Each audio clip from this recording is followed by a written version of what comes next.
Ahora, en la economía real, otro cachetazo. La papelera Celulosa, y lo decimos porque tiene impacto sobre nuestra región.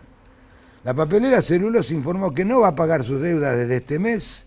Una de las firmas más importantes del sector comunicó que no está en condiciones de hacer frente a las obligaciones luego de haber tenido los mismos problemas del mes pasado, o sea, luego de una reestructuración de deuda. Según fuentes cercanas a la empresa, la deuda total asciende a 140 millones de dólares. La empresa Celulosa Argentina, una de las principales productoras de papel en el país, comunicó que no podrá hacer frente al pago de obligaciones de mayo, luego del anuncio de reestructuración de deuda a principios de abril y búsqueda de socios. Como cotiza en bolsa, la firma le informó a la Bolsa de Comercio que no podía afrontar el pago de sus obligaciones negociables que vencen durante este mes, como tampoco los cheques de pago diferidos. Informó adicionalmente que todos los recursos disponibles se van a usar estratégicamente para asegurar la operación y la continuidad laboral, priorizando el abastecimiento de nuestros clientes. Según fuentes cercanas a la empresa, la deuda total asciende a 140 millones de dólares. El mes pasado, el grupo había resuelto contratar los servicios de Valo Columbus, un asesor financiero especializado en banca de inversión, con el objetivo de analizar alternativas estratégicas orientadas a reestructurar su perfil de endeudamiento, mejorar su posición de liquidez y evaluar la potencial incorporación de nuevos socios. También había afirmado que en el marco de una situación desafiante caracterizada por un complejo contexto macroeconómico sumado a factores externos de la industria están afectando el desempeño operativo y financiero de la empresa. La situación se hizo más difícil con la afectación de la deuda de corto plazo, tras la presentación a concurso preventivo de acreedores por parte de los Grobo Agropecuaria y Surcos. Entre los factores que derivaron en la crisis de la empresa se encuentran una baja demanda sostenida y el aumento de los costos en dólares a raíz de la apreciación cambiaria. De esta manera se perdió competitividad exportadora. Entre las explicaciones se dice que la calificadora de riesgo Modi había señalado que la empresa enfrentaba amortizaciones de capital y pago de intereses de sus obligaciones cercano a 10 millones de dólares. El monto asciende a 25 millones si se consideran los pagares bursátiles y los cheques. La caída en las ventas del periodo junio-febrero, producto de la disminución de la demanda y el exceso de stock en la cadena de consumo en un contexto macroeconómico local deprimido, sumado a la apreciación del tipo de cambio real y al alargamiento en los plazos de cobranza de la compañía, deterioraron el perfil de liquidez de Celulosa y su capacidad para afrontar los vencimientos de corto plazo, explicaron. ¿Cuánto gregre para decir Gregorio? El país se está achicando, la economía se está hundiendo, el consumo está... Mire, otra de las cosas raras que me olvidé de mencionar en el comienzo. El consumo se está deteriorando a pasos agigantados. Ayer se reunió Caputo con los principales supermercados, dimos cuenta algo de eso, sí. Todos dicen que no, que no. ¿Sabe a qué los autorizó? A que no paguen el aumento de sueldo a los empleados. Esa es una manera de mejorar el perfil.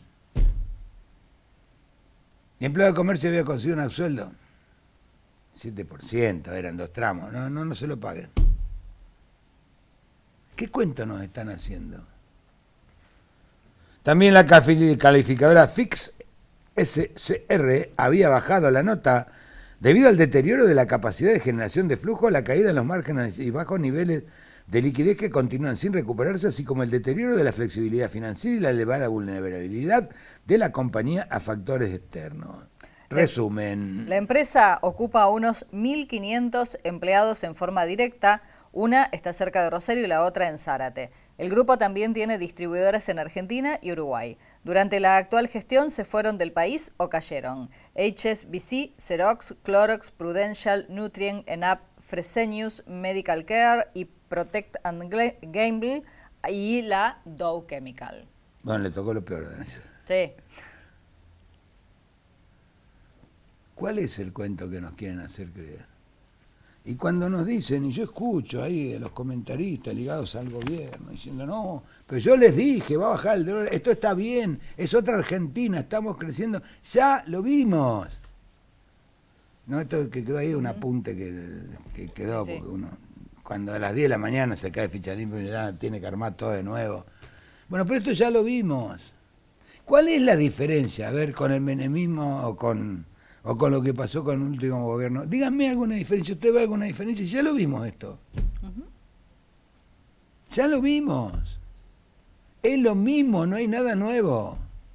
Así que se fue la Dow, ahora se cae Celulosa. Pero no, está el RIGI. ¿Sabe cuánta plata entró por el RIGI? 0 pesos entró por el RIGI a la Argentina hoy. Y las inversiones que hay, sobre todo en petróleo, ya estaban pactadas por el anterior gobierno. ¿Qué cuento nos quieren hacer? Y si quiere que hablemos de estrategia y de infraestructura, durante el anterior gobierno se había firmado un preconvenio con Petronas, una de las empresas petroleras más grandes del mundo, para hacer una planta de liquefacción de gas y exportar desde la provincia de Buenos Aires. Vino este gobierno y dijo, provincia de Buenos Aires no, la llevamos más abajo, a un gobierno amigo. La van a poner en Río Negro, no sé dónde la van a poner. ¿Saben dónde la van a poner? ¿A dónde? En ningún lado, no se va a hacer. No se va a hacer. Porque tenemos un proyecto superador, barcos extranjeros liquefactores de gas. Entonces va a haber un caño, le vamos a mandar el caño a los barcos van a licuar. Es lo mismo que tener una planta en tierra, che, no somos tan estúpidos. Es lo mismo que tener, vos procesar, vos agregarle valor al gas. Y decir, bueno, acá tengo gas líquido, venga a cargar el barco que quiera. Es lo mismo que darle el gas crudo a empresas extranjeras para que lo licúen ellos. Che, no somos tan estúpidos. No, pero siguen hablando. Estamos bien, vamos a crecer. Y se junta el ministro y dice, suben los precios, bueno, no aumenten los sueldos. No hay nada más crudo que eso. Está bien, es un 5%, pero no hay nada más crudo que eso. No, encima ahí, seguro que y encima le tenemos que aumentar los empleados. Pero son los que consumen, los empleados, si no tienen plata, los supermercados tampoco venden. ¿Por qué tenemos que explicar lo mismo que en tantas otras épocas? Si es la misma historia, disfrácenla como quiera, pónganle otro nombre, hagan lo que quieran. Hoy es el Día Nacional de la Prevención Sísmica, porque en 1962 se creaba el Instituto Nacional de Prevención con sede en San Juan, obviamente, que es la ciudad que recibió el mayor terremoto en nuestra historia. También el Día de la Victoria para los aliados, porque en el 45 aceptaban la rendición incondicional de la Alemania nazi, ¿no? Bueno, los rusos saben mucho de esto, lo celebran mañana ahí, dando vuelta en historia ahí. Comenzaba una historia fabulosa. Gaboto, Sebastián Gaboto, era el primer europeo que se metía en el Paraná. ¿Por qué? Porque los españoles se habían dado cuenta que Colón no había chocado con las Indias, sino con otro continente que no conocían, en que empezaron a intentar bordearlo. Y Gaboto se metió acá por el río Paraná, y después lo vamos a ver cuando se dé la fecha, y fundó el Fuerte Santi Espíritu. Algo que parece tenemos olvidado. Es la primera fundación en lo que era el virreinato del Río de la Plata. Y todavía no hemos completado la recuperación arqueológica de eso. Y por extraña casualidad, en la misma fecha, pero con años de diferencia, en que los europeos se metían en el Río de la Plata, 13 años después, otro español, Hernando de Soto, llegaban al río Mississippi, que es más o menos igual que el Paraná, y que tiene una ciudad como Chicago también metida adentro y parecida a Rosario. Jueguitos de la historia. Fue en el mismo día con 14 años de diferencia. Recordemos que hoy es el Día Mundial de la Cruz Roja y la Media Luna Roja, porque un día como hoy, en 1828, hace casi ya 200 años, se moría Henri Dunant, un tipo rico, hombre de negocios, cuyo padre ayudaba a los huérfanos y a los presos liberados, y su madre enfermos y pobres. Eran cristianos creyentes, bueno, de los cristianos que diría el Papa Francisco. Tenían una fortuna, pero donaban casi todo, estaban constantemente ayudando a los pobres. No caridad, solidaridad, que otra cosa. No caridad, que ay, voy a hacerle un hospital y me invita el presidente, me pongo el traje.